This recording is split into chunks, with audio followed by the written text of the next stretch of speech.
Massive feature, the world's largest pumping station on the West Bank fires up during tropical events, part of the $15 billion system the Army Corps of Engineers built following Katrina to provide 100-year storm protection, or to guard against a storm with a 1% chance of striking in any given year.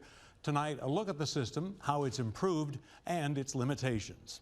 I mean, it's such a defining thing for New Orleans. Kirsten Thoft and her family were visiting from out east, the usual tourist spots, when they decided to learn a little more about New Orleans. We just Googled places to go. That led them to the levies.org exhibit at the site of the South Reach of the London Avenue Canal during Katrina. We wanted to make sure we got an understanding of both the past history of the city and the more recent history of the city. Being able to see the exact spot is sobering. The levee that you see here is the new levee built after the Katrina. They had a surprise encounter with Sandy Rosenthal, the founder of levies.org. You really want this story to continue to live on. I want people to be talking about this 100 years from now. As much as anyone, Rosenthal has made it her mission to keep alive the full story of the levees in Katrina. About the same number of people died as during 9/11 or the Titanic. This is every bit as big a event in our nation's history, in our world's history. That includes ensuring people see Katrina as not simply a natural disaster. And she says to dispel a myth that the levee failures were somehow New Orleans' fault. For example, when running tests, the Army Corps of Engineers of the 1990s failed to recognize the flimsy nature of the soils under the levees. Once that gets recognized, well, then we have the information we need to move on, rebuild, and make sure that this never happens again. Problems with the levees go all the way back to the 1800s. Take, for example, the 17th Street Canal.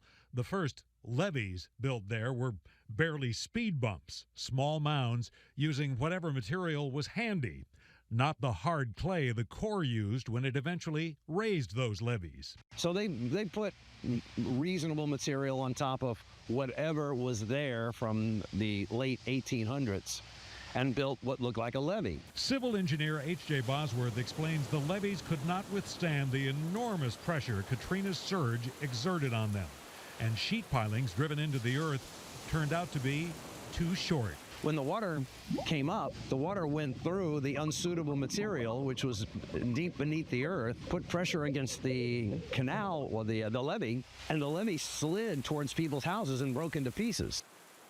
The levees that failed were constructed with an eye wall, steel-reinforced concrete panels shaped like an eye atop the levees. The Army Corps replaced many of them with upside-down T-shaped walls. The T-walls, sturdier, reinforced concrete structures, are supported by a sheet pile driven farther into the earth, and foundation piles driven at an angle for extra support. Other levees failed after they were overtopped. Pressure scoured away earth and compromised the flood wall. The Corps adopted stricter standards on levee material and armored flood walls where they meet earthen levees. Oh, it's a whole different world than what it was when Hurricane Katrina hit. Chris Dunn is the chief of the engineering division of the Corps' New Orleans district. We didn't have a surge barrier at the perimeter. Surge was able to penetrate deep into the city. The Corps designed the new system based on 150 different possible storms, both historical and conceived, including 150 miles of improved levees, flood walls, gates, and pump stations that, in military terms, take the front lines of the battle against surge farther from the populated areas. The most prominent feature might be what locals nicknamed the Great Wall, a 2-mile-long, 26-foot-high surge barrier, a feat of modern engineering built in the soupy conditions of the marsh with piles driven a couple hundred feet into the earth. What do you folks call this? Lake-borne surge barrier. But you don't object to somebody who calls it The Great Wall? Absolutely not. During Katrina, the intersection of the Intracoastal Waterway and the Mississippi River Gulf outlet acted like a giant V that funneled surge into New Orleans East and St. Bernard. Today, 3 sets of floodgates close, including these giant sector gates shown in time-lapse video designed to stop the surge. If a carbon copy of Katrina, same duration, same intensity, same pattern, Same size, yeah. everything about it was the same, happened today, what would happen to New Orleans? We would test the system. In all likelihood, I would bet that nothing terrible would happen. The West Bank had a shiny new system, including the world's largest drainage pumping station. The West Closure Complex can push 19,000 cubic feet of water per second, enough to fill an Olympic-sized pool every 4 seconds. At the lakefront, floodgates close during a tropical event. Giant pumps fire up to drain the city, meaning the surge never gets to those outfall canal levees compromised in Katrina. They take all those miles of flood wall out of your front line of defense. Those who know the system best say maintaining this level of protection will require diligence. The Corps points out this is no guarantee against flooding.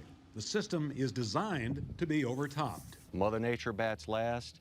There is always a bigger storm. Storms are getting stronger. They're forming faster. We don't have time to get people out. We don't have time for evacuations. So I am concerned about the future. Sandy Rosenthal notes there is no bringing back those who were lost in Katrina or the lives forever changed. I mean, it was a catastrophe. However, we do have a good new system, but we should have had this system 20 years ago. This system came at a huge cost, 1,400 lives. Last December, Congress authorized the Corps to look at providing a 200-year level of protection. Engineers will produce a report analyzing the costs versus the benefits. Work on that study is just beginning.